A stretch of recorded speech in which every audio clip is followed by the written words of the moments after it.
बाजार है, यहाँ से ही करीबन 40 किलोमीटर की दूरी पर रसुआ आता है और फिर उसके बाद तिमुरे जो एरिया है उसका मेन पैसेज यही है। और ये समझ लीजिए कि यहाँ से महज 1 किलोमीटर की दूरी पर सब कुछ खत्म हो गया। जितने भी यहाँ पे बिल्डिंग्स थी, बाजार था, करीबन 50 से 60 एक साइड पे घर, बड़े बड़े बैंक्स, वो सब कुछ तबाह हो गए। उसके अलावा करीबन 150 ऐसे घर थे जो डायरेक्टली मलबे की चपेट में आ गए, जो अब खंडर बन गए। एक बार फिर से आप समझ लीजिए, क्योंकि अमित, मैं एक बार फिर से बता दूं कि हम सुरक्षा का और हर एक चीज का ध्यान रखते हुए हम इस समय रिपोर्टिंग कर रहे हैं, ताकि ग्राउंड के रिपोर्टिंग करते हुए नेपाल की मदद के लिए लोग आगे आए। जिस तरीके से रेस्क्यू और रिलीफ इस समय नेपाल आर्मी और नेपाल पुलिस कर रही है, नेपाल आर्म फोर्सेज और नेपाल के लोग कर रहे हैं, वो काबिले तारीफ है। एक बार फिर से आप समझ लीजिए, मेरे से महज 10 मीटर की दूरी पर इस समय त्रिशूली नदी है। ये जो अगर सीधा आप देखेंगे तो ये सीधा रास्ता तिमुरे की तरफ जाता है, जिसे गेटवे ऑफ नेपाल कहते हैं। और उसके बाद ये रास्ता जो है वो आगे की तरफ गेरोंग, यानी तिब्बत का शिनजियांग प्रोविंस का जो गेरोंग है, जहां पर ये पूरा का पूरा ग्लेशियर बना है। दरअसल ये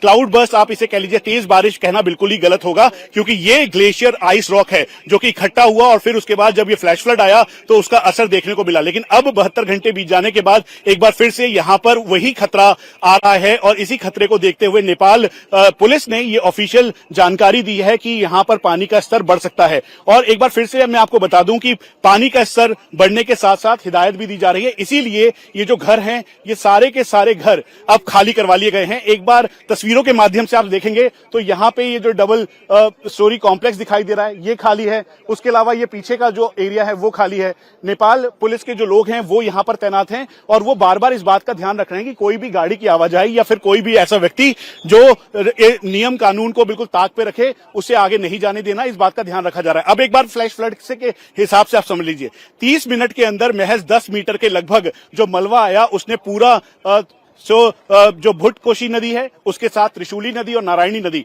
इन तीनों नदियों को इफेक्ट पहुंचाया। गेरोंग से मलबा निकला और फिर उसके बाद यहां पर एक और लेक फॉर्म हुई और लेक फॉर्म होने के बाद ये मलबा आगे की तरफ आता गया। एक बार फिर से अनुमान की जा रही है, जैसा यहां के स्थानीय पुलिसकर्मी बता रहे हैं, जानकारी दे रहे हैं, रसुआ का एरिया है जहां पर से वो क्रॉस कर रहा है पानी, यहां पहुंचने में महज 30 मिनट लगेगा। और 30 मिनट लगने के बाद जो ये पूरा एक बार वाटर लाइन है, ये जो वाटर लाइन का पैच है, इस वाटर लाइन के पैच पर फिर से फैलाव हो सकता है और इसकी संभावनाएं जताई जा रही हैं। इसलिए जो सिक्योरिटी गार्ड्स हैं यहाँ पर, जो नेपाल एडमिनिस्ट्रेशन के हैं, वो लगातार इस बात को लोगों को कह रहे हैं, जानकारी दे रहे हैं और उसके साथ साथ इस बात का भी ध्यान रख रहे हैं कि कहीं से भी कोई किसी को हानि ना हो। और रेस्क्यू और जो इवैक्यूएशन का काम था वो इस समय रुक गया है। पैसेज बिल्कुल वही पैसेज है जो कि सीधा तिमुरे की तरफ जाता है। उसके अलावा जो दूसरा एक्सेस है उसे कनेक्ट करता है, यानी चाइना और नेपाल का जो बॉर्डर है उस बॉर्डर की तरफ ये जाता है। यहाँ पर आप देखेंगे तो इनिशियली जितने भी सीनियर ऑफिशियल्स थे वो यहाँ पर थे, उसके साथ साथ वो इस बात का ध्यान रखा जा रहा था कि कहीं से भी कोई भी अनहोनी ना हो।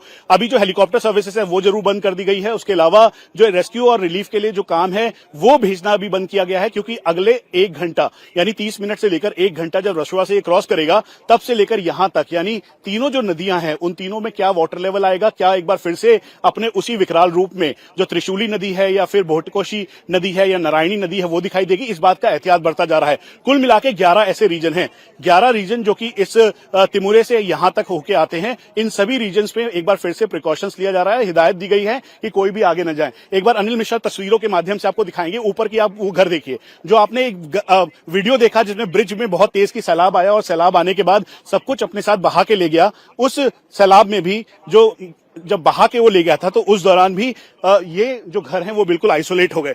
आप लोगों को किस तरीके से जानकारी दे रहे हैं, हिदायत दे रहे हैं कि वो आगे ना जाएं और कितना वाटर लेवल बढ़ सकता है? क्या जो रेस्क्यू और सर्च है वो अभी रुकेगा? हाँ, अभी रेस्क्यू और सर्च रुक गया है सब। पानी का लेवल तो बहुत बढ़ रहा है। इधर जो पहली बार आया था उससे भी ज्यादा होने का संभावना है इधर। तो आप लगातार आपको इन्फॉर्मेशन मिल रही है साइड पे भी? हाँ, हमको इन्फॉर्मेशन भी मिल रहा है और सब जो नदी का वो किनार में जितना भी आदमी थे उनको सब ऊपर सुरक्षित जगह के पास भेज दिया है इधर से।